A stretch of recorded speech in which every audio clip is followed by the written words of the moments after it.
Now, safe zones are interesting. They're not that hard to do, but they require you to do a bit of toning first, okay? The best and fastest toning to use are 12 and 1, all right? They're new words. They take a while to get used to, but they're in there and they're encoded in the DNA template. So if you can get used to them, they'll be the fastest. There's also other ones that can come from your own Maharic shield. They won't be quite as powerful as far as running the grid codes, because remember, the tribal shield has the core fire letter sequences that correspond to the planetary grids directly. Okay? So these frequencies are the ones that go with those grids, as well as the core of your DNA template. You'll get other frequencies on top of those. The Elohai song, the song of the soul. I was tempted to go into that, but I don't know. I didn't. There was a space. I felt this before, when a group could go up into that without getting awkward feeling, like, what am I supposed to do? I'm not quite there yet. I didn't feel that it was going to work if I tried to take it from what we were doing. I was afraid it was going to break up the frequencies we make, because I knew we were making some good connections with the tribal shield. Now, to hear the soul song, that's a little different. This is something we could do here, but I think it would probably be better if you practiced it yourself, because people tend, especially if you're not like family, you don't know each other really well, you tend to, hold yourself a certain way, and you don't like to, go playing with, it might be embarrassing to just play with my voice and see what comes out. What I'm asking you to do is, when you're home, or when you're alone, or when you're in the shower, or someplace where you don't have to worry about anybody hearing you but you and your crystal self, know that you have a soul song. You have a soul song every moment. And what's wonderful about it is it changes all the time. Yet, within a cycle of change, it always comes back. It may be a 12-year cycle before you ever hear that same set of sounds coming out again, but it cycles. It's as if there are 50,000 different tunes on that jukebox, and you start with one and you cycle through them all, and you say, geez, every time I do this thing and try to let my soul sing, it comes out with something different, never knows the same song. It actually does.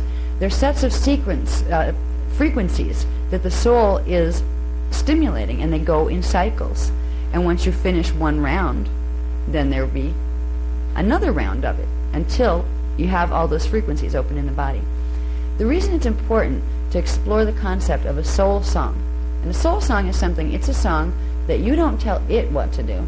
You let it do what it needs to do. If it needs to go low, you go low. If it needs to go high, if it needs to go off tune, let it do that too. Because sometimes, if you let something go off tune long enough, it rebalances itself and brings itself back into tune. Sometimes it just needs to get the sediment out of the network, And you may actually find, if you thought you were a person that never could carry a tune, you may be surprised if you keep trying to carry one and you keep getting it where it's not. You may just find all of a sudden it starts to go on an upswing. Or all of a sudden, oh wait, I'm finding new ranges here, new frequencies. That means you're opening frequencies in the body. It's very important, if you're going to do grid work, and do it seriously, and I mean grid work on your own body or grid work on the planet, you need to understand and respect the power of sound. We're taught in this society to control our sound at all costs. We're taught to keep our mouths shut all through school. We're taught to speak only in certain ways and not in others, which at times is a very good thing to teach somebody. We're taught to be uncomfortable with just free expression through the voice. If we can undo that, not to the point where we go and say anything we want to anybody and offend people, it's not about that.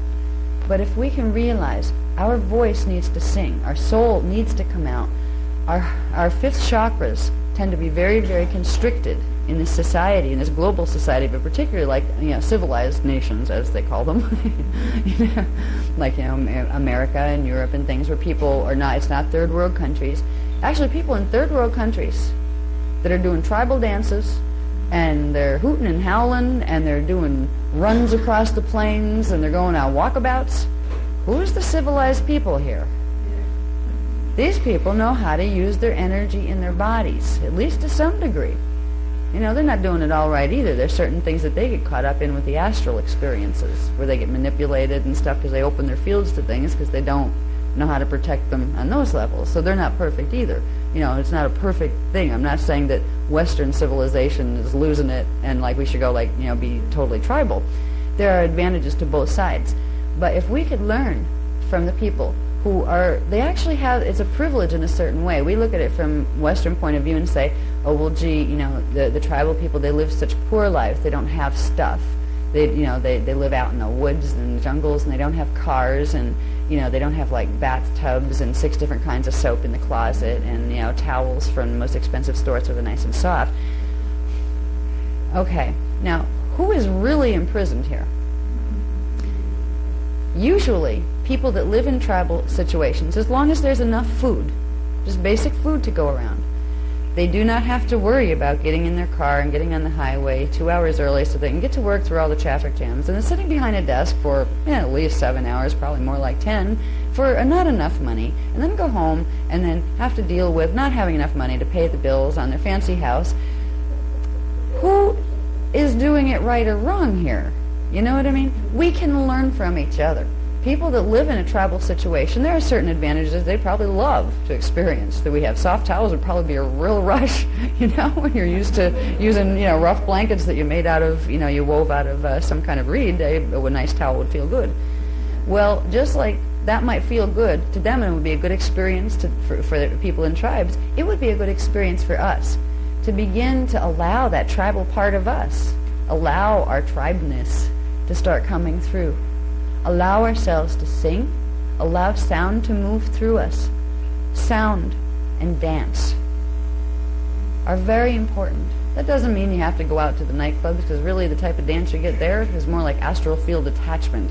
It's like astral dating service without your permission. You know what I mean? It's really funny. Try this sometime. If you ever play with like turning on the astral vision, where you just try to see with your eyes closed, what might you see, and a little bit frequency up. If you're ever in a bar, just try to see what you see. It'll blow your mind. And it'll really scare them when they see you seeing them. There are things that hang out in the astral field everywhere, but particularly in those kind of atmospheres, they're kind of very strange. So I'm not suggesting, go out to the nightclubs and do that kind of dance and hoot and howl and get drunk, and, that can be very, very non-useful to you.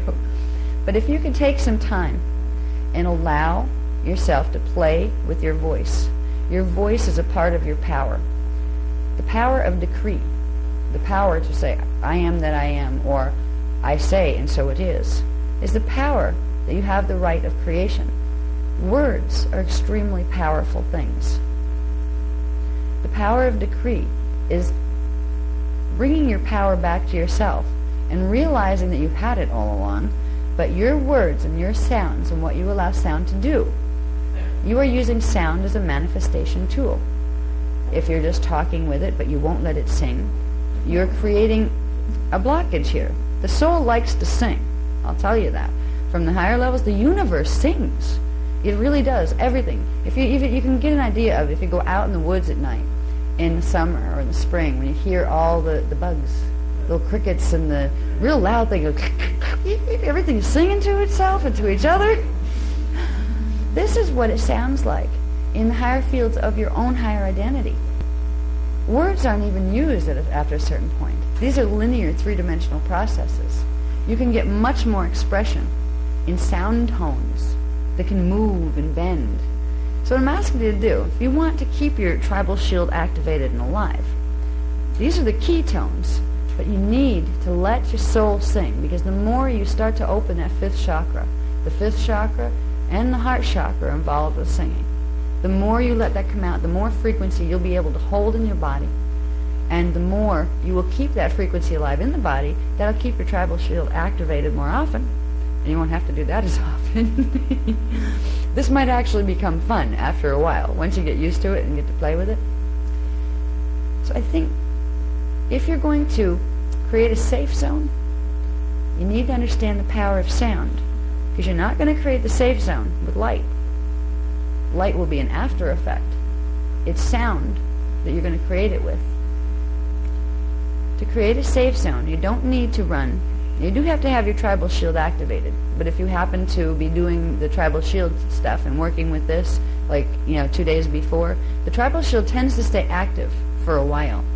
I mean, even before with the small transmission, it was going to be active for a couple of weeks. And now with the little bit that we did, they said that's like a 4 weeks worth of energy boost. That's a lot. I think maybe 3 days, 3 hours, you know. But they stay active for quite a while. What you need to do is, if you have your tribal shield activated, you've done it recently, you've been playing with the sound tones. And you can also ask your Christos level to help. If you do the Maharic seal, the basic Maharic seal, which means if you're going to do any technique, that's the one you need to do, because that's what protects your fields, and that's what starts to reset your 12-strand DNA template to its natural order. So if there's mutations in there, it's the Maharic seal that'll begin the purging of them and resetting them. So if you really can't stand doing technique and there's only one you're going to do, do that one. You know. But with this, if you have your tribal shield activated by playing with the tones, like, you know, even if it's a couple days before, even a week before, you don't have to go through that on the site that you want to make the safe zone. You need to use a couple, though, of the suffixes. They're the keys. They're like openers. They're frequency openers. They open DNA templates. They also open planetary grid lines. Now, there are ways to calibrate combinations of numbers, but you don't have to know how to do that yet. That's going to come later. I don't even have the transmissions on that, but there's some really sophisticated programs you can use by combining the different numbers of the tribes and then using the tones that go with them, and then there's actually symbols that go with each of them. It can be very as complex as you want it to be, but we're going for simple right now. You know, I'm just learning this too. But we can take every third tone. So 1, 2, 3. That's the Amika-san. You have do. The do sound. Okay, so you have 1, then 4, 5, 6. So you have 3, 6. You have yum, do, yum, and 7, 8, 9. Ki. So you have do, yum, ki, and then 10, 11, 12. And then you're back to ra. So you can do it that way. It's best to do it, okay, there's a correspondence here with how the stargates are structured on the Cathara grid, that 12 tree grid that looks like the tree of life thing. There's a correspondence to this. If you look on the 12, I don't have the diagram of it right here, but if you look at the Cathara grid, running up the left side you have 3, 6, 9. Running up the right side you have 4, 7, 10. And running up the middle, you have 1, 2, 5, 8, 11, 12. Okay? That's the middle pillar that actually has the power to move either the other sides. But there are some very special frequencies that go with the 3, 6, 9 combination that have to do with the path of, it's actually, the way I've seen it taught, they actually reverse it. The path of true mercy is the path up through the 3, 6, 9, because they are the guardian gates. Okay, it goes right down to stargates. Who's controlling what stargates? Well, the 3, 6, 9s are still going up to 11 and 12, are still under control of guardian races, Emerald Covenant races, Elohai and those guys. When you go up in the universal stargates, you go up to 4, it's controlled by Nibiru. 5 is half controlled by Nibiru, actually Anunnaki that were from the Nibiru that are in the Pleiades now. You have 6 is okay on our side. You have 7, it's the Arcturian gate. That's controlled by Nibiru and Buddies, Arcturians. So you have, this is the path, the one going up on the right. That, yeah, they want you to go up that way. Sure, they'll tell you it's easy. Yeah, right. It's like walking into a net.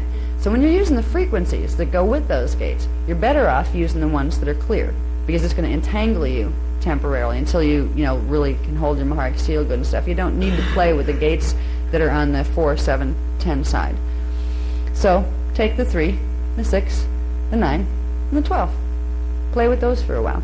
Or even take the middle ones. They're not too bad. So that would be 2, 5, 8, 11, 12. Did I miss any? No, 1, 2, 5, 8, 11, 12. So if you're actually combining frequencies when you do this, and since these tones go with your tribal shield, which goes with the deep coding in the templates of the grids, these are your Stargate codes. Those Stargate correlations, using the lineup of how the Stargates are positioned in the universal structure on that Cathara grid, on that 12 tree, would make sense, because you're dealing with the same things. You're dealing with the frequencies that have to do with the DNA template, the grids, and the Stargates. So play with that for a while if you want to. Now, we can use these. You can pick one You can use the whole thing if you want to, but what we're going to do, we're going to use the 3, 6, and 9, and 12, but just the suffixes, just the activation suffixes. So you'd basically run your Maharic seal. So you showed up on a spot and you decide, I want to make this a safe spot. I'll make this a Q zone. Show up on the spot and run your Maharic seal. That doesn't mean you have to go through the 900-year process of it. Okay, if you're working with that process on a tape where you're letting it kind of beam into your brain and you're doing it, you don't have to always do every step of it. As long as you're doing it sometimes where you're imprinting the body with the right way to do it, you can simply imagine the Hierophant symbol, the 6-pointed Star of David in pale silver. Use the breath to run it down into Earth's core. Use the next inhale to bring it up to 12 inches below the feet, the Maharic seal, and push it out. Then use the breath to bring the whole star up to the 14th chakra and link it there. And then watch it pull the pillar up with you. So you can do it really fast. You can throw it down, pull it up, push the shield out, pull it back up, and pull the pillar with you. You have a temporary Maharic seal. It's not going to be as strong, as if you use the other one, but it'll be fine to do a Q site. Okay? Now, to do a Q site, you do that first. And then simply take the combination of suffixes that you're going to use. Here, we're going to use do, ki, ra. Do, ki, ra. Do, ki, ra. Okay, now what can we do with them? Do, ki, ra. First, stand in your power and try to feel the frequency of the Maharic current running through you. This is the Maharata current that you're pulling through, which means you're moving through the Antankarana. Remember we talked about the Antankarana being the 9-dimensional pillar? When you start bringing the Maharata through, you're pushing the Antankarana into temporary activation to bring it through. You first need to feel the current running, and that's simply a breathing process. Breathe it up from the earth, and when you exhale, feel it go up, as if it just took on a life of its own and went up. And then every exhale, bring it more, up to the heart chakra. And when you exhale, it just goes on its own, up. And it's going to circulate in the system. It's actually going to form a figure 8, or an eternity symbol. As it's going to go up, it's going to cross through the chakras, come back down through the heart chakra, and back down. The idea is to get a feel of it in the body, because this is the energy you're going to use to create that safe zone. So if you can hardly feel it, that means you didn't build it enough. That means you're not going to have a very strong safe zone. Okay? So you need to feel it. It's worth it. Even if you sit there and meditate on the site for a while, just while you're bringing up the energy until you feel enough there. Okay, this is a good deposit, because you're depositing something in the grids, right? Once you get the frequency up to where you can, I have some energy here. This should be a good thing to deposit in the grids. That should hold. Okay? Once you do that, then simply you can stand or sit. It's better to stand because you get the full vertical running through the feet, but you can also do it with the bottom on the ground, sitting on the ground. And simply, you can word them or you can sing them, which here we go again, singing these, right. Do, ki, ra. Do, ki, ra. Do, ki, ra. Any tone you want. Do, ki, ra. Do, ki, ra. Let it be yours. Do, ki, ra. Do, ki, ra. Do, ki, ra.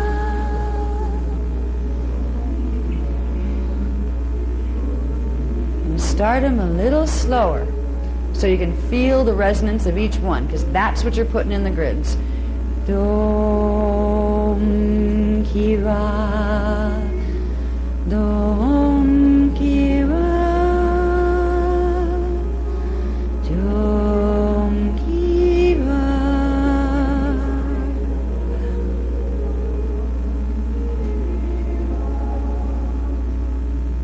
And feel this energy moving down, as if the sound is going down your main vertical current into the grids. Feel it moving down your legs and out the bottom of your feet, so the bottom of your feet tingle. Dom ki ra, dom ki ra. Try to feel the sound vibrating on the bottom of your feet. Dom ki ra, dom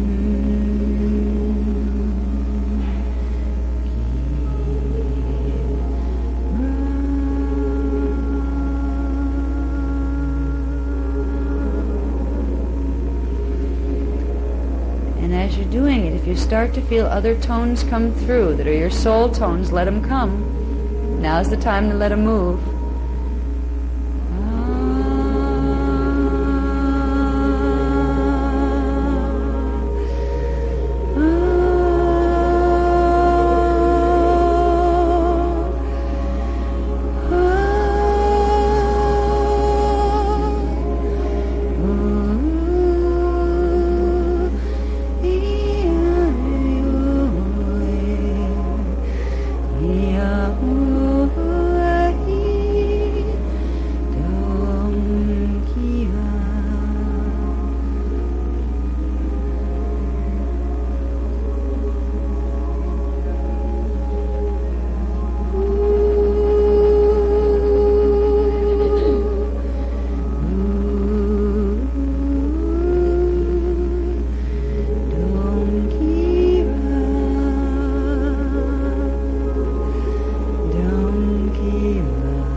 Let the Elohi in you sing. Let it move through you. It's you.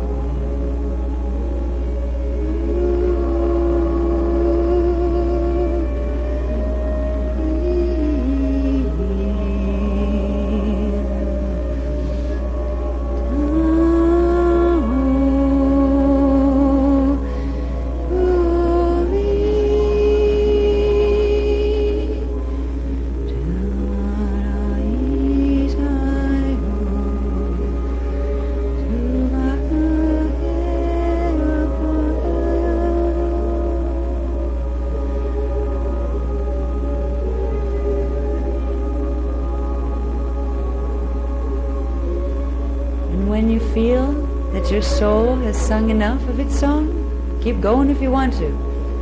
But when you feel that your soul is done for now, go back to the Dom Ki Ra as the close. Dom Ki Ra,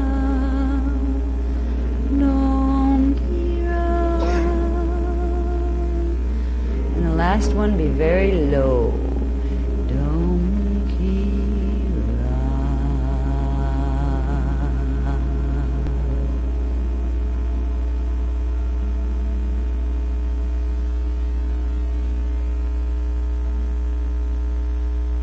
Finish doing that at a site. Stay still for a few moments at the site. You've created a still point. Don't move in it yet. Let it set. Because you're setting that still point in the planetary grids. You're giving the earth the gift of a still point of D12 frequency. This is a code that you've set in the grids. And you set it in by letting your soul song come out after the keynotes, after the suffixes. You're setting your signature to it, so you're adding the frequencies that are yours to bring to this planet. You're giving a special gift. You're adding to the healing. And in response, the planetary grids are sending up a co-resonance. You probably won't hear it at first, but if you sit in a quiet space, particularly if you do it in nature, in a park or in the woods or something.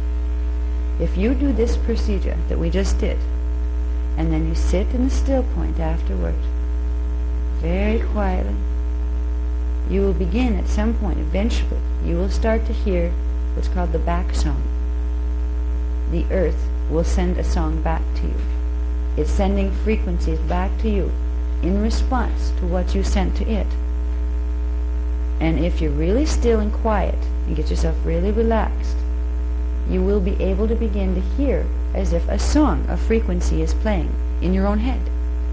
It's a back song that comes back from the planetary grids when you have set in a piece of the Christos template.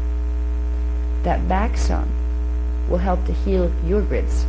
It will help to move and shift things to a higher level inside of you. This is only the beginning of learning how to use the power of the sound and the power of the DNA template and the power of the earth grids. And every one of them run on one thing that's the same, and that's love. Unconditional Christos love. We teach a lot of technical things in our paradigm. We teach you the science, because without the science, It's like trying to swim across the ocean with no arms. It's going to be very difficult. You have to kick really hard. But just because we teach the science does not mean that it's not built on love. And it is absolutely heart-centered, but it is the most highest heart-centered. It is the Christos heart-centered. What we just did right here was an example. Now remember, we used a three-tone, the threes, the 3, 6, 9, and 12 combination. They're master activators, okay? You'll have a copy of these if you haven't written them down. This sheet will be available for you guys tomorrow, so you can have a copy. But using those combinations, and you may want to experiment later. You could feel that you want to use other combinations. But if you're going to use now you can use 4, or you can use 7, or you can use 10, but if you're going to use a 4, 7, 10 combination, make sure you've got your Maharic seal up strong, okay? Because that'll just open some of the grids that are, that are not fully safe to open right now. It shouldn't hurt you, but if you don't have a strong Maharic seal, you may pick up some astral stuff that you don't want to pick up with that.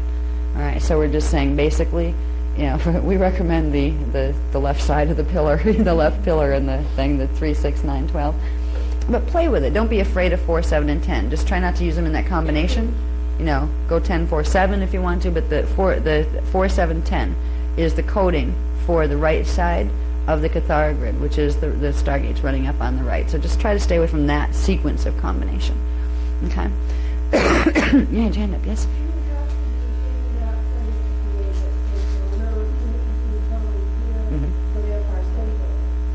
Yeah, actually we can. It takes a little bit more to throw it, okay? Throw it away from where you are. At first, while you're getting used to building it, it's best if you can put your body on the spot. Because first you just have to get used to this. This is like a new old technology. Once upon a time you knew this by heart, right? We all did. But it's like we have to remember again. And the body has to remember what to do with it. So it's worth taking the time, run your Maharic seal, and then begin with the tones. And what really makes it powerful is if you're not going to get much back tones or a back song back if you don't let your soul tones come through. All right, this is where the gift is. If you give the gift and allow and expose yourself to the planet, it will give the gift back. The other ones, you'll set a safe zone. You will anchor the D12 frequency there. And now these are interesting. These are Q zones. I like to use the word Q zones because they can be used for more things than just being safe. Okay? They do happen to create safety. They are spaces. Keep track of where you put them, just in case things get weird on the planet, for a couple of reasons.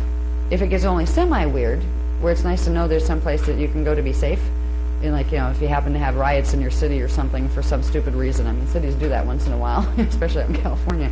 There hasn't been too much of that here. But if you want to go someplace safe, keep a list so you remember where they are. I mean, I know that some people are like, I'm going to go drop them everywhere. I'm going to go to the supermarket and I'm going to put one down. It's like, this is good. Go for it if you feel like doing it. You know what I mean?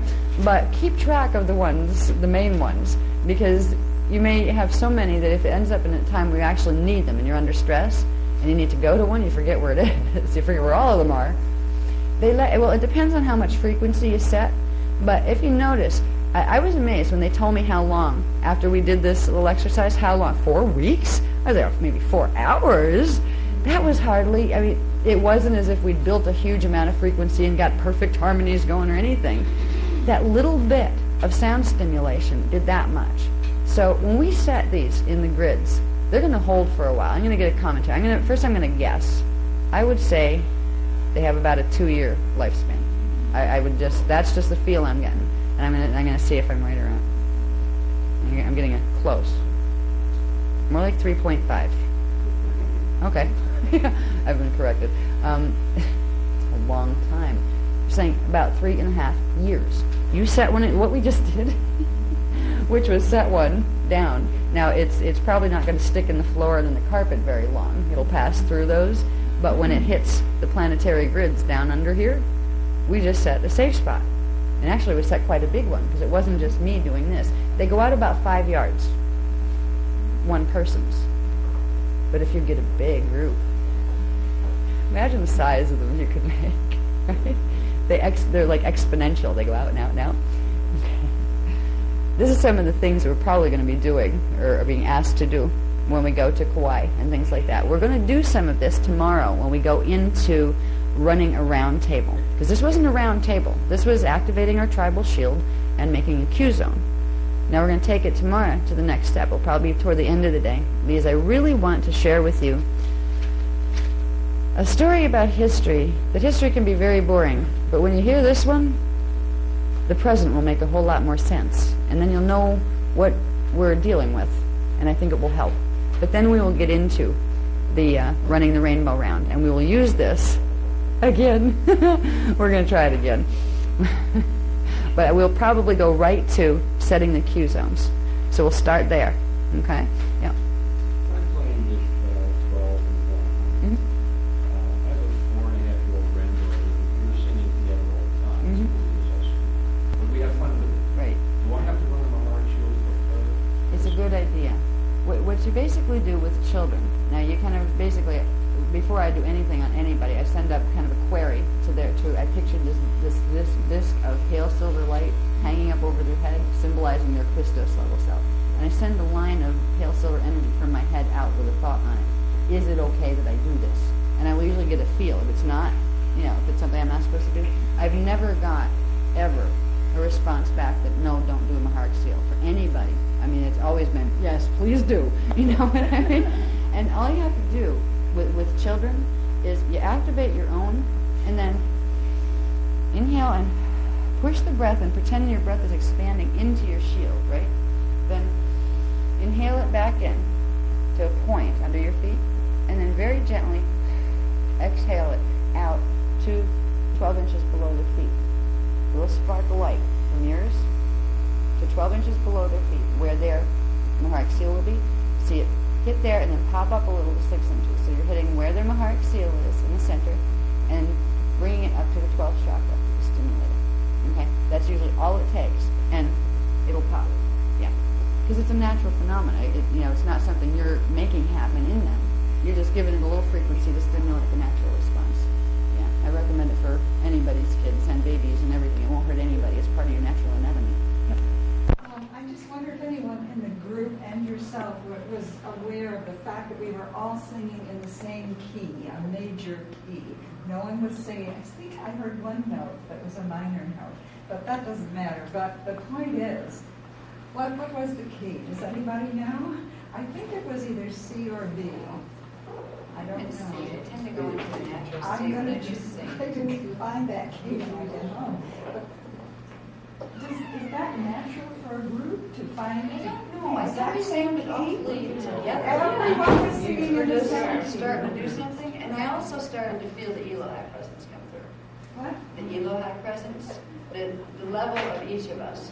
The level of each of us that is connected to density 5, to the Renal in density 5. That's part of our... A part of our consciousness is an Elohai, an Elohim. Okay? Not an Anu Elohim, but an Elohai Elohim. That's the part of our consciousness we had to leave up in density 5 to get to density 4 and then density 3 and come on down. So because they were the founders race that the primary coding of our genetic template came from, we still have a part of our consciousness there. And when we begin to open here, we can let that part of ourselves sound. It brings through the soul tones and the oversoul tones and the avatar Christos tones if you let it. And sometimes you can take a group of people who've never met each other before, and half of them don't even like to sing, but if they can get into that space where it's an opening that happens inside where you just feel this part of you with you, and it just moves through you and sing. And I've heard people go for 45 minutes. Just these beautiful, high, like ethereal tones and harmonies. And you go, whoa, look at this. We couldn't have done it if we tried. I was starting to feel that happening here, where some people were getting into that space, where it was starting to harmonize the waveforms in all of the groups. So I think that's what you were picking up on. You were right. There was something strange about that we were all much more organized sounding together than I would have thought, just coming into exercises like this. But try to find the Elohai voice in you. It's your voice. It's not something you're channeling from somebody else that's a space alien. I don't recommend that at all, these days, because most of them are trying to do something to you. But your own self, your Christos self, and your Elohai self, that is part of the Christos template and part of your Rishi template. It has a beautiful voice, and it will heal you if you let it sing. Sometimes there are people that open to that part of themselves so completely that they will sing, and they can literally heal illnesses just by singing in the presence of someone ill, because they allow the full spectrum of frequency. If we remember, sound is a frequency of vibration.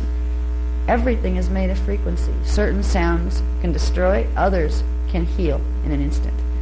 You start to tap your healing power if you let that part of yourself from density 4 and density 5, and I don't mean D4 and D5, I mean density 4 and density 5.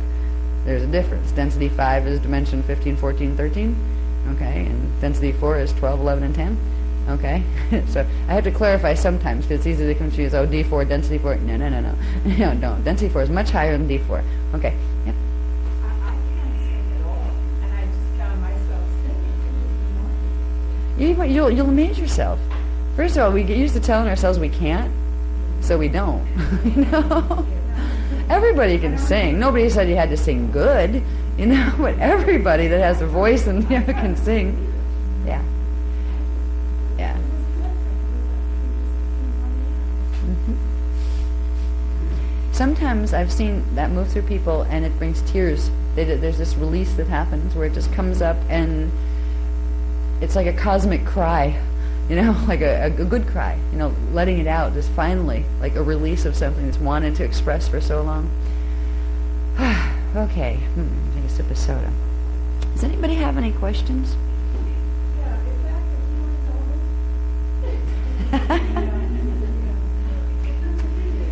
These codings are for the angelic human template. Okay, the angelic human template was the angelic humans are appointed as guardians over these grids, so their DNA was created with the patterns of these grids.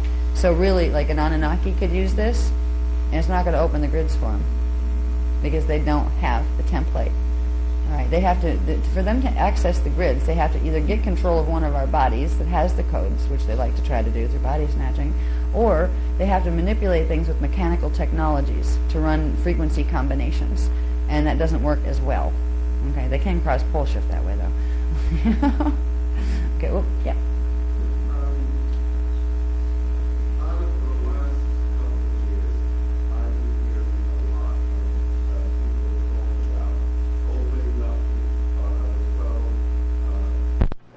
DNA strands, and I know you have been teaching that DNA strands are very difficult to open up. It takes a great deal of time and effort, but it seems to be everybody and his brother I know, is everybody's talking a about cross-consciousness too, all aren't they? we have to do is a kinesiology, and we can get you open. I would love to have a discussion with the people who are saying, oh, well, here, wham, zam, there you go, you're 12-strand activated, right? There's so much of this happening in the New Age movement, it makes me want to laugh.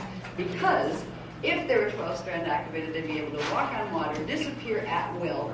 I did just a few of the things they'd be able to do. They'd be able to levitate before your eyes, all right? They're walking around saying, I'm 12-strand activated, I'm in Christ consciousness now.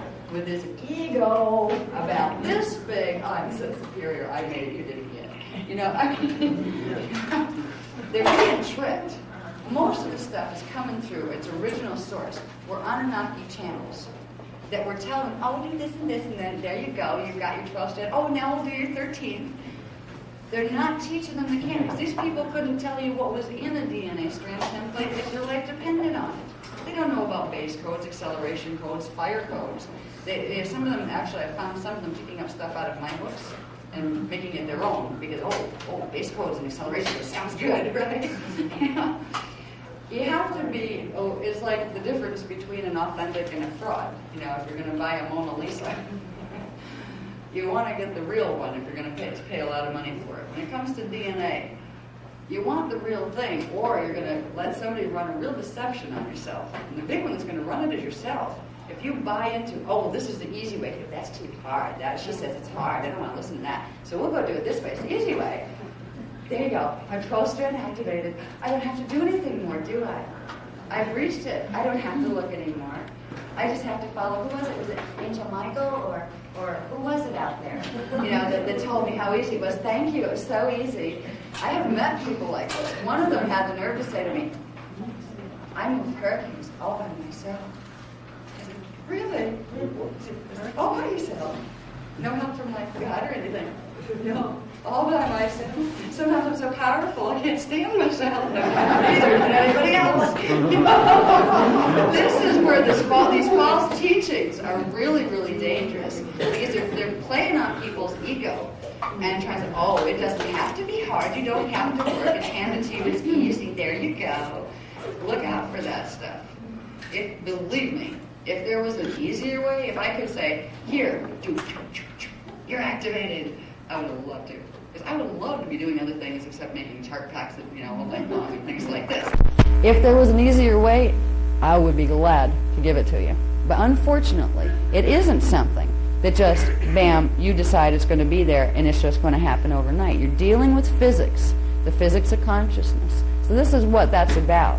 It's about giving people a little bit of knowledge so they think they have it all. They run off with their egos, patting themselves on the back, thinking they've got it, when they don't have it.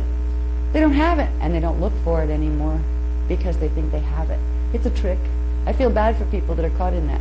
The love of Star manual on the internet says that you have to go through lots of pain in order to move ahead.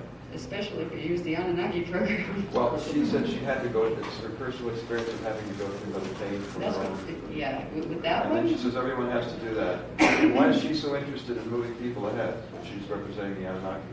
Jaleel is a body snatch job. Yeah, but why is she... I mean, she's not a walk in. She's, excuse me, I'm coming in. Yeah, but the program is essential. This poor girl. I mean, the one was in before that. The program is essential.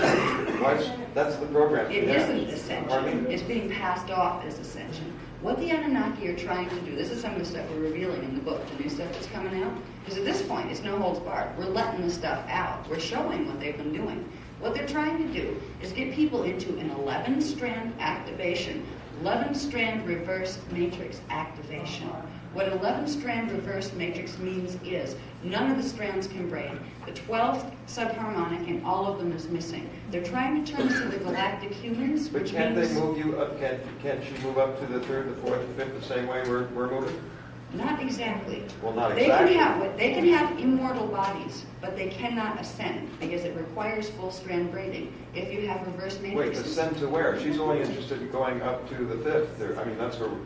We're not going to the ninth now. Last Maybe time- some people are. Last She's only time interested in I moving read to- Jalela's stuff, in her first book, it says she's the matriarch, wife of Devon from the 9th dimensional Right. royal house of Avion. Right. Last time I checked. This is, you got to be careful with these people. But she's Okay? interested in moving us up past the same point where we have to go in order to stop the bullshit. She expresses that very clearly. That same program. Explore it. If you find good stuff in it, take it. I say this is what she's presenting. Right. So why is she so interested in moving us up to the same place? To say here. She's interested in saying that you're bullshit. She's claiming to be, right? Pardon me? She's claiming to be, right? Yeah. Now the lady herself, the lady herself, what's left of the lady herself, I don't have anything against her, but I know who she's working with. All right? The Palladian Lemurians were used to be called the Luciferians, okay?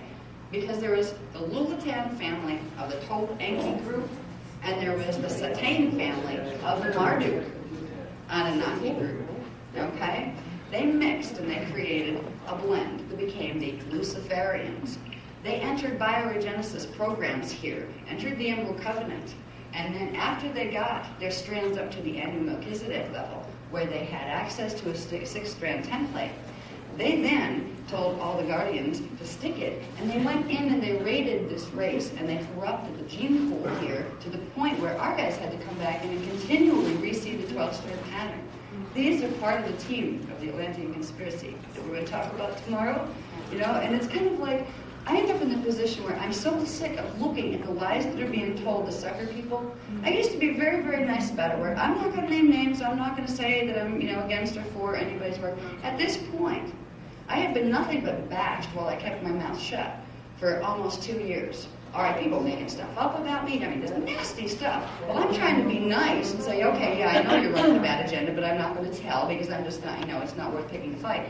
At this point, because they have, literally, they're part of the groups that have entered the United Resistance, and they are trying to cause harm here. All right, and they have done it. When you see some of the history, I'm going to bring some of the history tomorrow, show you about 30 different dates of things that have been done by those guys, because they were the prime players.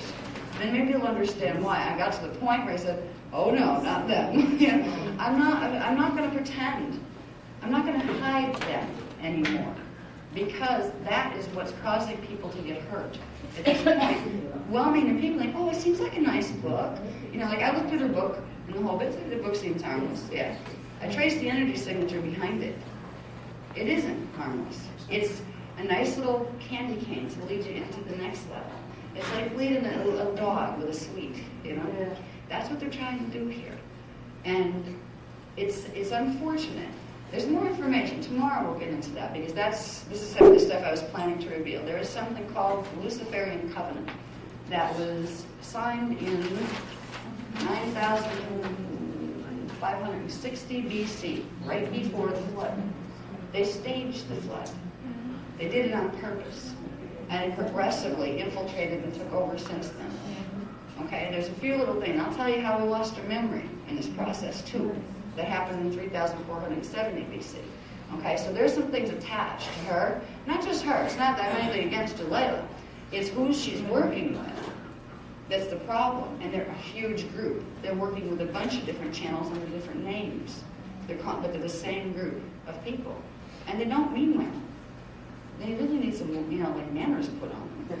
But meanwhile, you just need to protect yourself. I have nothing against them. I actually had Anunnaki cycles where I had to live with these people and trying to help them with biogenesis. Because it is a loving space. It's sad to watch a race that has been helped and helped and helped get to this high and then fall flat on their face and go back into dominion again. Take out his ruler. Yeah, that's what I'm trying to do. So there's a lot to talk about where Palladian Nabooians are concerned and who they really are. This is some of the stuff that's coming out in the book, because they broke them right down. They showed you where it came from 250 billion years ago when the first conflict started in this time matrix, right down through to show you who was who was who. And there's several different versions of Anunnaki. So that's what we're dealing with, with those guys. Yeah. Is it true also about the Messianics group? Here we go. The reason I ask you I will say a very general. All right, the question was something about Barbara Messianics. the reason I ask you that is I'm not going to get in too far into the, that one, or that one, or that one. I'm not here to call names. I will simply give a few references. 99% of the Palladians, whoever called themselves Palladians, are the Palladian Nabooian Luciferians, or they're the Bellicudium, which are the ones that they corrupted on Terra that used to be Turnicium humans that they turned into half-reptilians because they got involved with the Anunnaki and the Drax. So Palladians you need to be real careful with. There are 4 groups that have to do with Alcyone that aren't out to get us. They're all of them are Ceres groups, which are one of the guardian races out of the Seraphi family lines. And they're primarily either human-looking or avian human. They look like that's where you get the angel kind of things. So there are about 4 decent groups of Palladians, but most of them are coming through. This is part of the plan. This whole channeling movement and the whole New Age movement was part of the plan. Okay, so just take it all with a grain of salt and keep your heart seal up and trust yourself to be able to feel the difference. You can see the goodness. There can be goodness on the outside. And that's what tricks a lot of people. Fine, take the goodness part. That's not going to hurt you. Just be careful what it's trying to move you into frequency-wise. That's my only advice with that kind of stuff. Oop, it's always been fascinating to me because the various prophetic books that have been written about Bible, the prophecies, and the 12 tribes. Are you going to cover the relationship between your 1 through 12 and any specific tribes? Basically, what I have read, and I conferred with someone who was quite an expert on it once, each tribe basically is related to a country, almost exactly.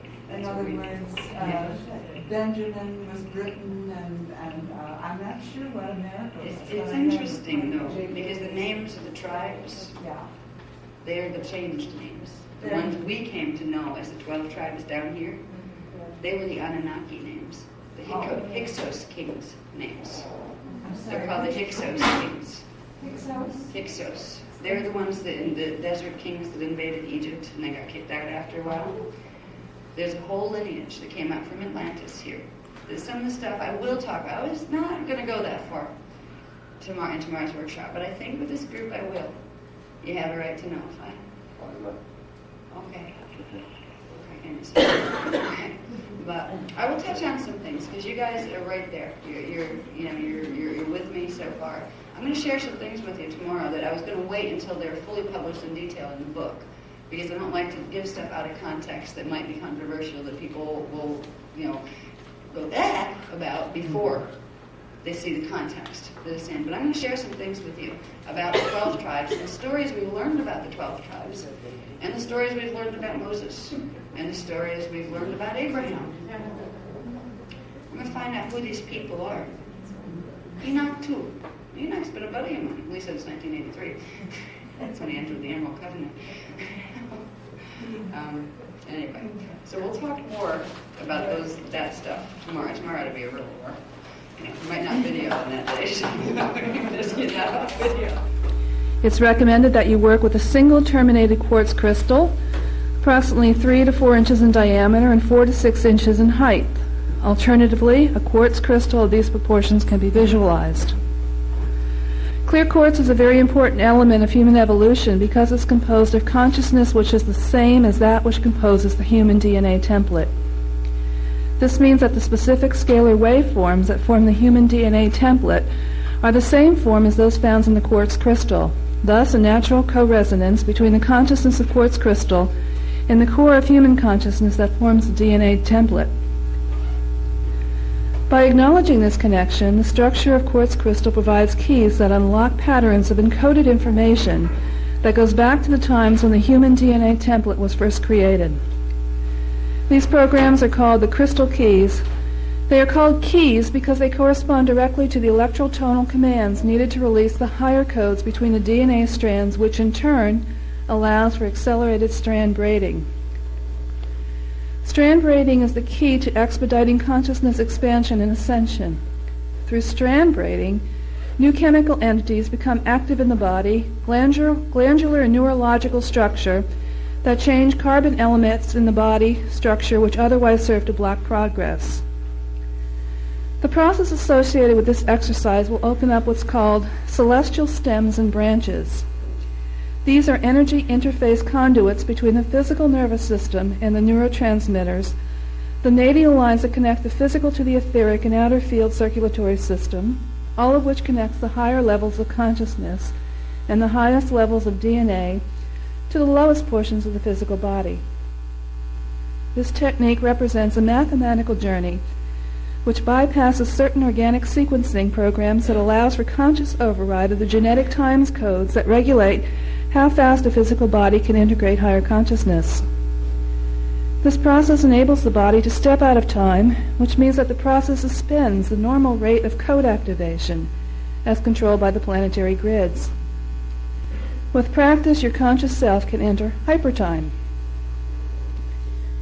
When working with this technique, the point of greatest benefit lies in being in the crystal temple. To achieve this, to suspend the limitations of density and the effects of the time cycle of the planet, it's important to take the time to feel the sensations, and particularly those associated with color. That's when you really pull the frequency into your body fields. This technique should not be used more frequently than every 6 days to begin with. In time, it may be used every 3 to 4 days. Working with this technique more frequently will only serve to defeat its object because the body system will not be able to cope and will simply shut down. Okay, let's start the technique. It's called the crystal keys.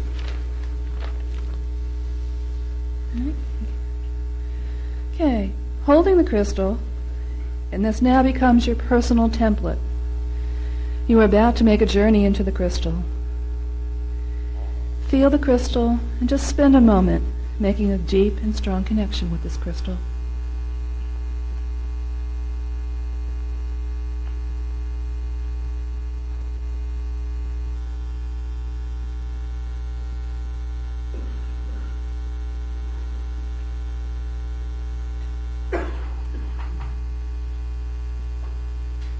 Now just imagine the crystal is in your pineal gland, inside your head at its center. You can try to feel the weight of it in your brain as you hold it up on your forehead, as if you're holding it at your third eye.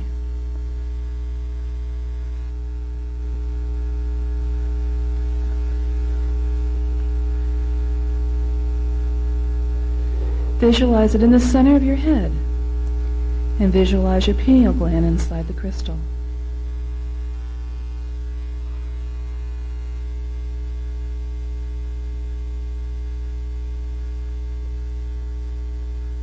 In your mind's eye, see a small version of yourself, just as you are now, walking along a deep sapphire blue path. And this will lead you to your crystal temple, somewhere up ahead. Take your time on this path and try to sense yourself pulling the frequencies of the deep sapphire blue path up into yourself. All else around you becomes dark.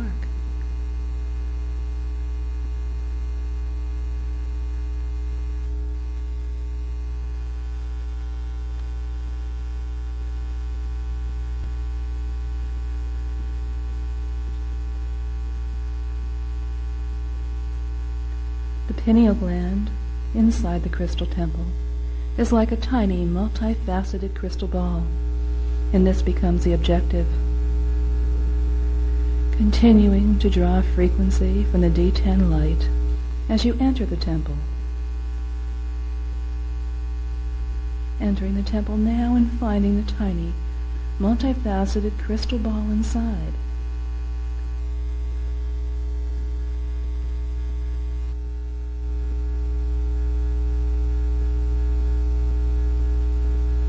This crystal ball actually radiates energy which will almost feel like a fuzzy outer shell.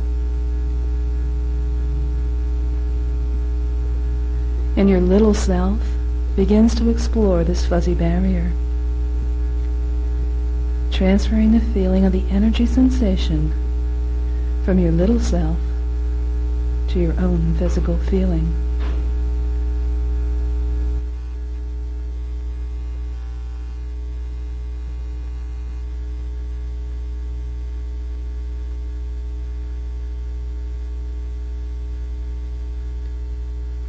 We can now mimic what our little self has found and re-experience this by bringing our own hands up to our shoulders and feeling the energy barrier.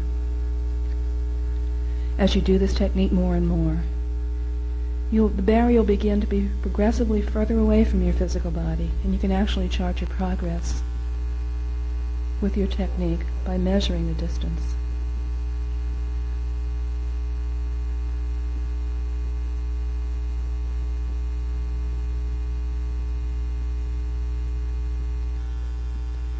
Return our attention now to our little self and resume the focus so that sensing the force field, imagining our little self cupping its hands as if it's attempting to hold water, and as it does so, give a command which will be heard on many levels.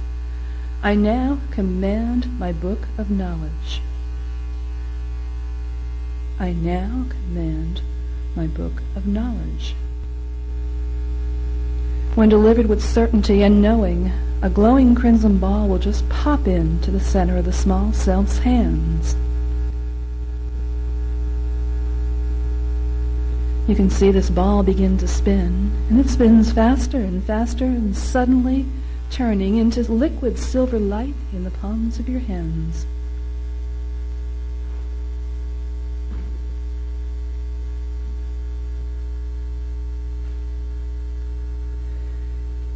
As the small self raises its cupped hands to pour the liquid light into its own crown chakra, you can mimic this action When the little self has transferred all of the liquid into the crown chakra, remove your physical hands from your head. Just allow this process to take as long as is necessary.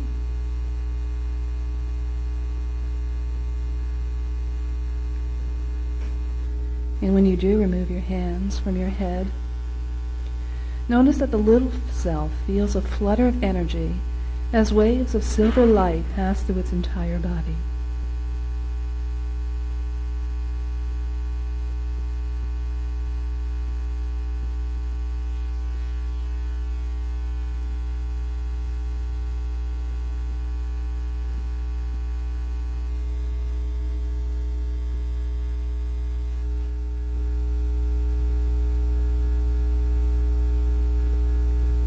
Meanwhile, the crimson ball is nestled in the heart center, and try to connect with that. And once you have made the connection with the crimson ball at the heart center, bring your attention back to your physical body.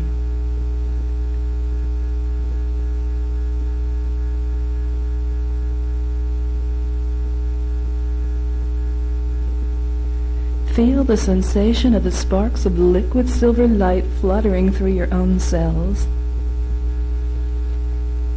as you hold your connection with the crimson ball while you feel the liquid light.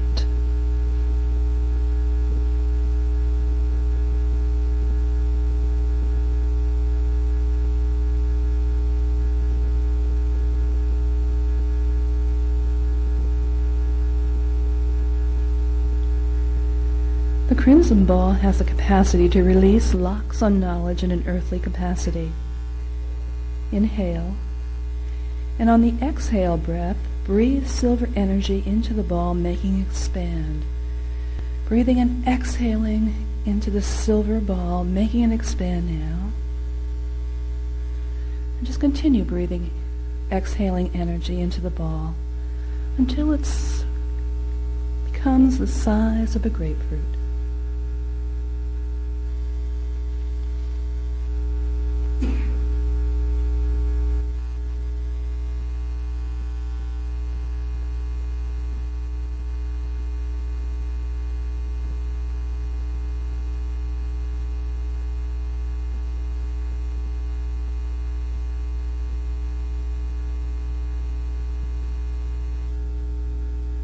Returning your attention to the little self.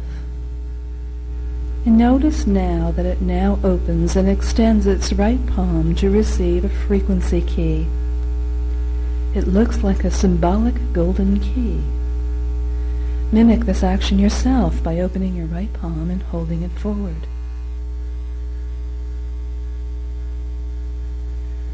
You can almost feel a fuzzy presence 1 or 2 inches above your palm where the symbol key is manifesting in your astral form. Notice now that the little self has drawn its palms back together, transferring a mirror image of the symbol key into the left palm. Sometimes, from time to time, the color of the key may change, although the key will remain the same.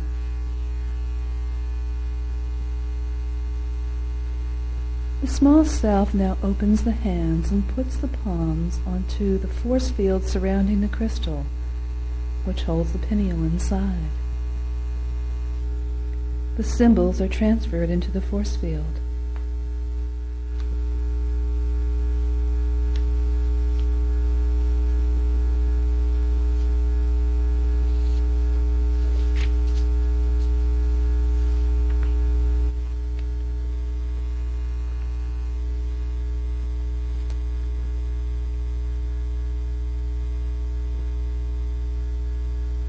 Bringing the back of your physical hands up to your shoulders. Feeling the force field of the crystal. Inhale, and on your exhale, transfer the symbols into the field. This will temporarily release resistance in the field and allow what is present to move through.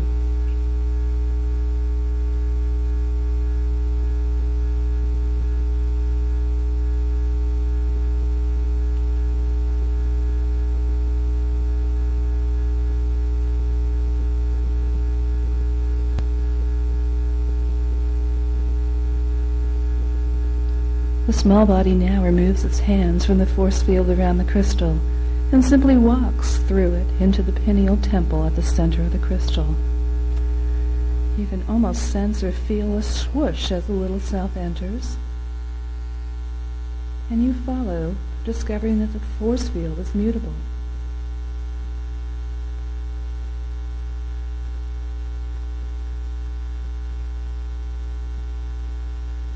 As you move inside the temple, you notice that it has grown huge. In the center, you may notice a tiny gold and silver, almost casket-like box within a small pool of light, surrounded by the deep blue sapphire light.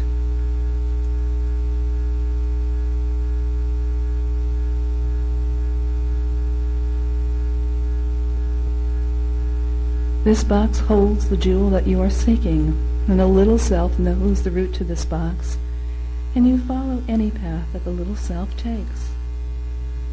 Everything around you is absolutely delightful, and everywhere is surrounded by deep blue sapphire light.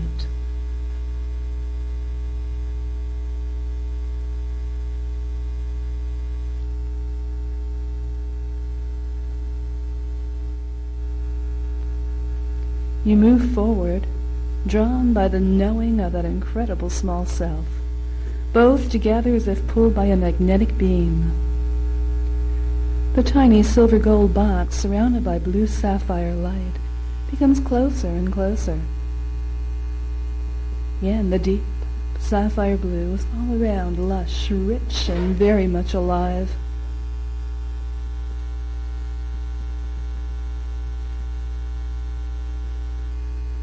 As you reach the small silver gold box and pick it up, it feels warm to your touch, warm and soft.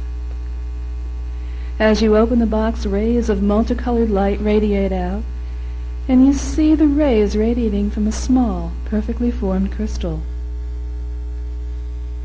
The rays are the knowledge of self flowing up to you from the core template.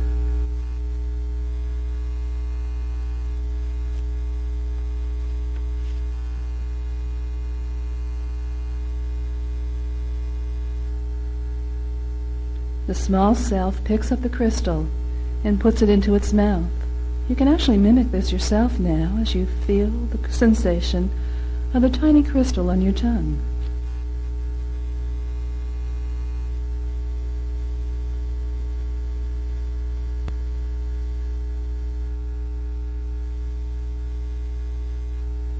Your little self swallows the crystal with absolutely no resistance at all, and the crystal moves down to the solar plexus chakra, seat of the 3D mind. You can feel yourself swallowing the crystal too, and feel it move down to your own solar plexus.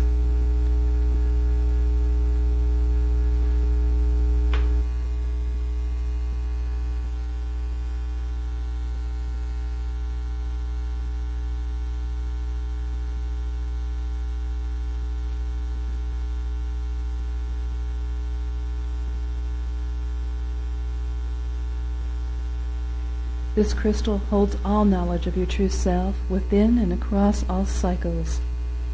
You can feel the crystal in your stomach now. It's a living entity. It will stay with you until its information, its knowledge, and its consciousness is absorbed by your body.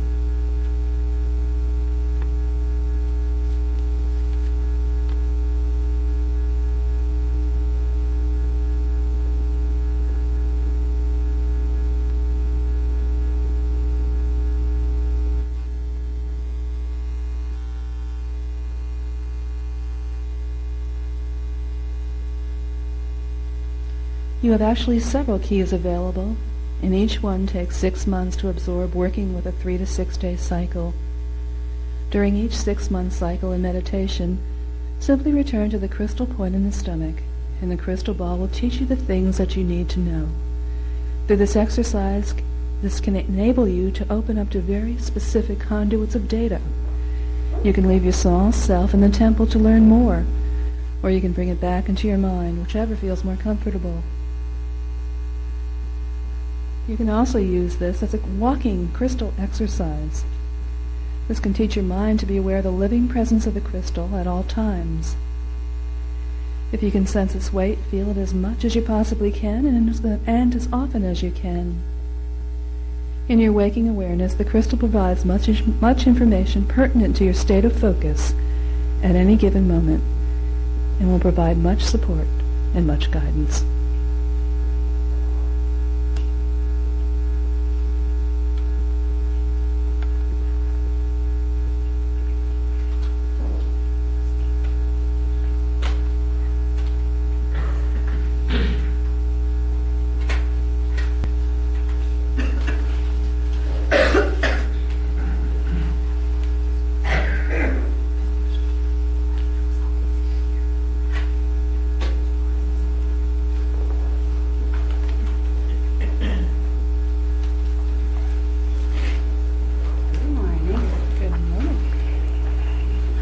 Morning, everybody. Happy Easter. Okay.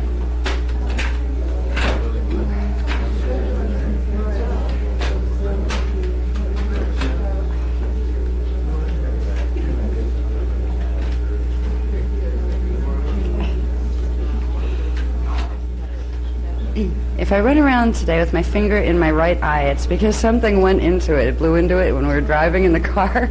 So it's not a sign for anything. It's just my eye hurts. Okay. I think it's enough because we'll have this on once I work with the eyelash. Okay.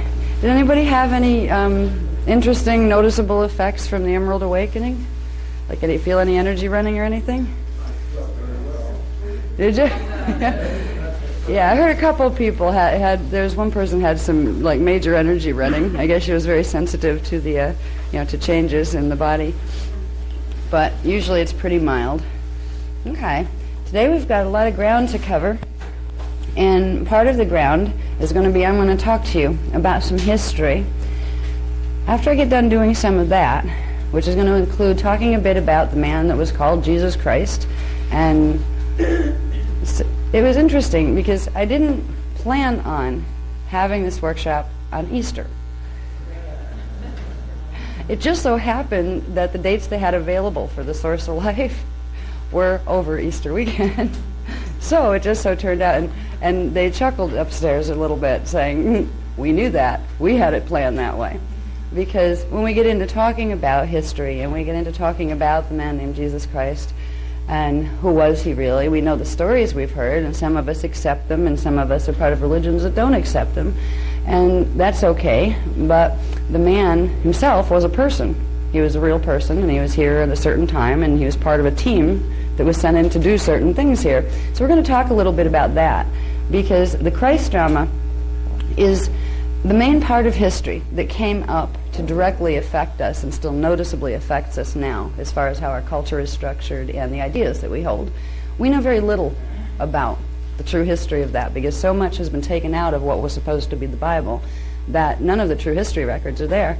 We don't know why he really came other than the stories were told us that he was supposed to be our Savior. Now, when we're teaching Law of One spirituality, the concept of a Savior is not usually applied. You can have people that come in to help you find the inner Christ presence within. But if someone comes in and says, I'm your Savior, follow me, that's different. That's saying, give your power to me because you don't have any. Jesus Christ did not teach that. He did not look at himself as a Savior. He was out of the Magi Grey Line kings. He was one of the Grey Line kings. And they go back to seating 3 that we talked about yesterday, 798,000 BC, was when the Grey Line kings were last seated here in the Palladoria races. So Jesus, the man, was out of that lineage. He came to bring the message of the inner Christos, of the Maharata, and he came to bring certain translations of information from the ancient times that every time it was brought here, it would last a few weeks on the planet before they'd start manipulating it and trying to get rid of it. Because this planet has had problems with 2 things: fallen angelic races invading and coming in and trying to get control over our cultures, and Illuminati human races that would assist them. We're going to talk a little bit today about what the heck is an Illuminati anyway. Are they the same as us? Are they humans just like us? Or is there something different? To understand Illuminati races, we're going to take a little journey back further than the Christ story to about 250,000 BC, which is the beginning of a period that involved what our scientists call the Neanderthal man. Because to understand what an Illuminati race is, you need to understand the origins of that race with the Neanderthal and how it moved up from there. So we're going to talk a bit about that too. When we get into this afternoon, after the lunch break, we got another chart pack ready in case people want it for today, because we have the Atlantean maps. Okay, these are the maps of where Atlantis really was, and it shows now where the remnants of it still are. We're going to talk a bit about why that information was hidden from us when it's really still right in front of our faces. Why was Atlantis hidden? Why was it made to become a legend rather than a fact of history? There is a reason. There's a big reason for it. And that reason has to do with a big gold box that came to be known as the Ark of the Covenant.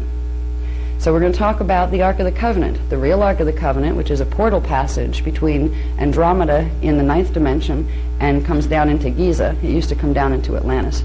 Now this information on the Ark of the Covenant is in the book Voyagers, Volume 2, Secrets of Amenti. That was in the original printing of that, and it still will be in the second printing. But we didn't talk much about the big gold box that came to be known as the Ark of the Covenant. So we're going to talk about that too.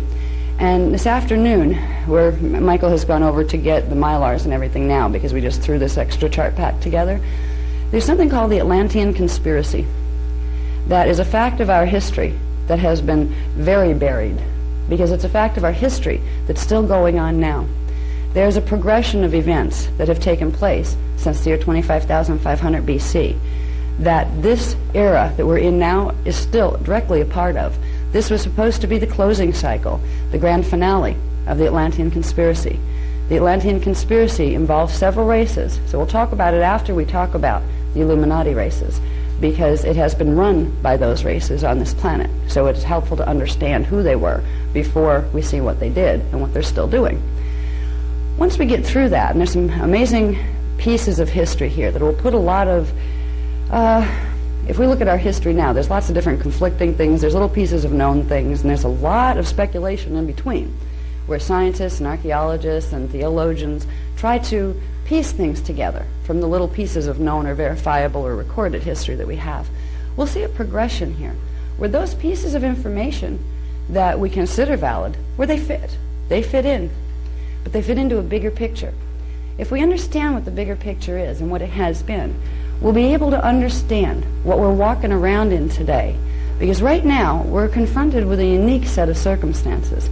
They're unique, not in a huge picture sense. If we go back for many millions of years and look at the history of the angelic human race, it's just another round of what we're used to putting up with. But it's unique in the sense that we're in a position where we don't have our race memory with us right now. It's with us, it's in the DNA, but it's not turned on yet. So none of us remember most of the history. So when we see this progression of events, it's quite unique compared to what we've been taught to believe about the nature of our history. If we can understand it, it'll make perfect sense what's going on right now when we look at contemporary society, the mainstream, when we look at the New Age movement, when we look at the UFO movement, because they're all connected. And they're all connected through the Atlantean conspiracy. So we'll get into that a bit this afternoon. And the big thing is, yesterday we got into the solutions. I like to put the solutions first, because by the time you get to the problem, it's not intimidating anymore. You know what to do about it. And that's why we covered yesterday, revealing the tribe names, because in the tribe names you have the power to activate your tribal shield, which is to activate the core DNA template, flame codes that correspond to Earth's grid codes. So you can begin to not only accelerate your own development, but you can begin to make a difference in what's running through the planetary grids. When we get through the Atlantean conspiracy, we're going to go into, and maybe I'll even start a little bit of that before, we're going to go into the round tables. Okay? The round tables were legendary in the Arthur period. They came up with the Arthurian legends. But they were long before that. The round tables were the signet councils, the people who were assigned to Stargate protection. The whole angelic human race was originally assigned to Stargate protection. When the Paladoria races came in, 798,000 BC, they would run round tables during stellar activation cycles for a purpose. The planet's grids had been damaged since the fall from Tara, which is described in the Amenti book. That fall took place 550 million years ago. And since that time, the planetary grids of Earth have been damaged, and there has been a major repair mission going on. The round tables were part of the repair mission, and the angelic human races, when they were seated here to conduct the repair mission. The repair mission involved being able to run the signet codes, which are those flame codes in the tribal shield in the DNA. They would open the Maharata current, which is the D12 frequency that comes down through your system from your D12 Maharic shield template, part of your anatomy. Once that current was opened, they could pull in the higher currents called the rainbow ray, which are the three currents of the primal light fields, the Kiriche primal light fields. You have what they call the blue flame, the gold flame, and the violet flame. And then from beyond there, out of the time matrix, you have the currents from the primal sound fields, which are vibrational waves that run down through the light fields. So they would open within their systems. The ancient races would open the Maharata current, and they would begin to move the rainbow ray through into their bodies. That would give them enough frequency to directly access the planetary grids. Now, once they were able to access the planetary grids, they had a full understanding of what it meant to run a round table. A round table was a group of them that would get together, and they were very specific at those times. We don't need to this time because we're going to use Tribe 13, which is if you can't find exactly what codes you have in your DNA template, because that's kind of hard to do because we're all kind of mixed-matched at this point. We have all sorts of things there. You can use the Tribal 13 formula of using Tribe 12 and Tribe 1 that gives you all the frequencies you need to activate your tribal shield.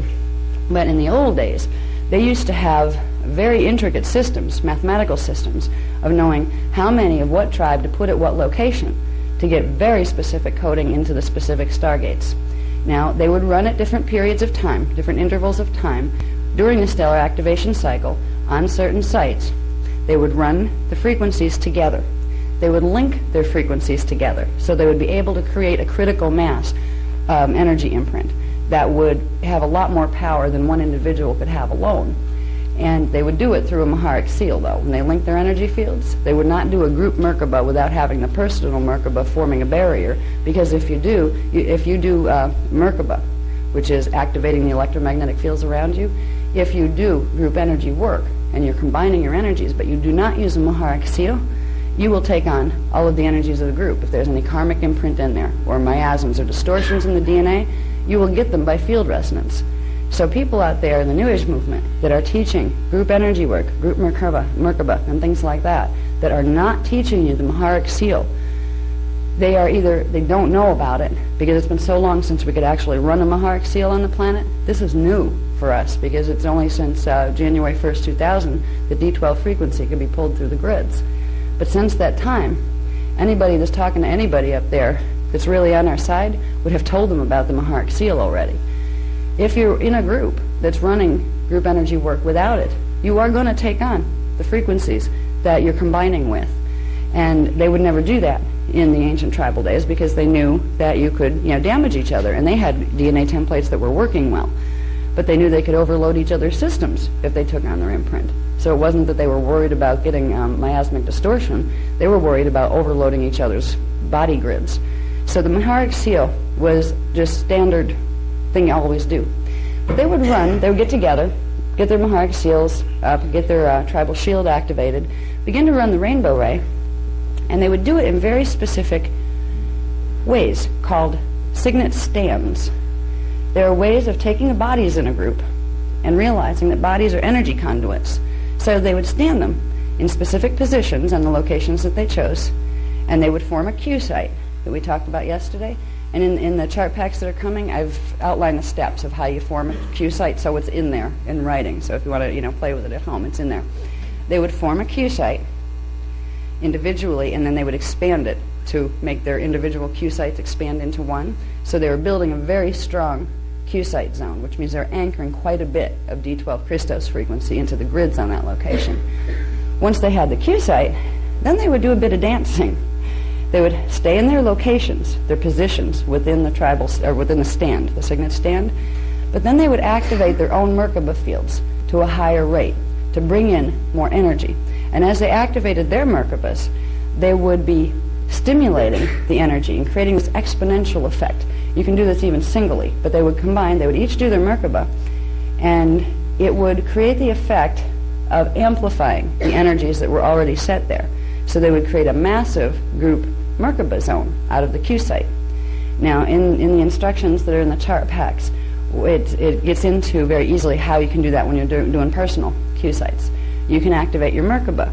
You won't be able to get it fully activated until your DNA is fully activated, but you can increase its spin rates to a comfortable level, and they'll stop if it goes beyond what your DNA can handle. It just won't go higher than that rate. But they're very, very simple.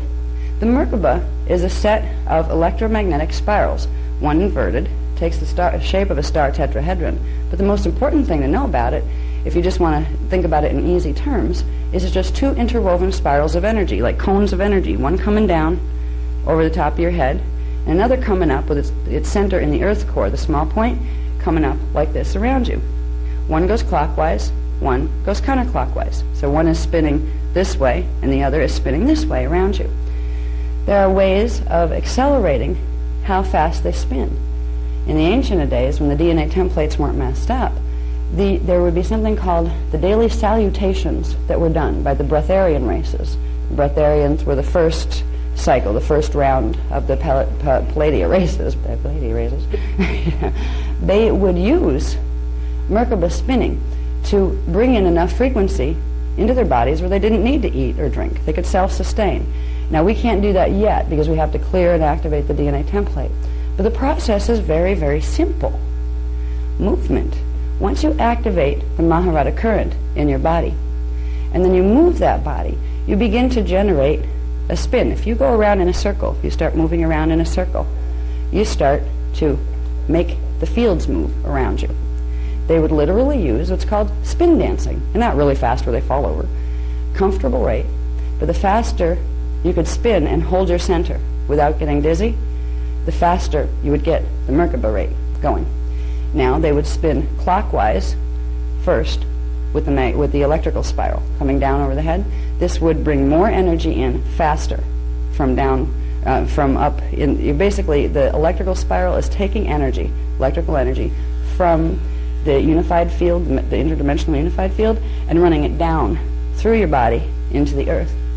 The magnetic spiral is doing the opposite. It's pulling energy back up from the Earth and spiraling it up this way and out your body and back into the universal unified field. So they would first activate the electrical, and they would spin clockwise to do it. They would spin until they could begin to feel the movement of the energy moving around them, and then they would have a feel. They wouldn't even worry about the numbers. Some people teach Merkaba by ratios or numbers, like get this one spinning this fast and this one spinning that fast. They didn't worry about the numbers because they knew the body knew. The body knew how to regulate the relationships between the speeds. Usually numbers were used if you wanted to create an artificial configuration. If you wanted to control the spin over into a different rate than what would be its natural rates, and you wanted to make that ratio change between the natural ratio between electrical and magnetic spin, then you would start playing with numbers. Some systems taught that, and it was used in a way often to get people spinning things in the wrong directions, so they would be doing the opposite of what they thought they were. Some systems did that. A lot of that came out of the ancient Egyptian and Atlantian stuff, where they'd start regulating Merkaba spin and twisting teachings here and there to teach you to do it the wrong way for the effects they wanted, but not the effects you wanted. So you'd think you would be getting your magnetic going at a certain rate, but actually it wasn't your magnetic you were spinning that way.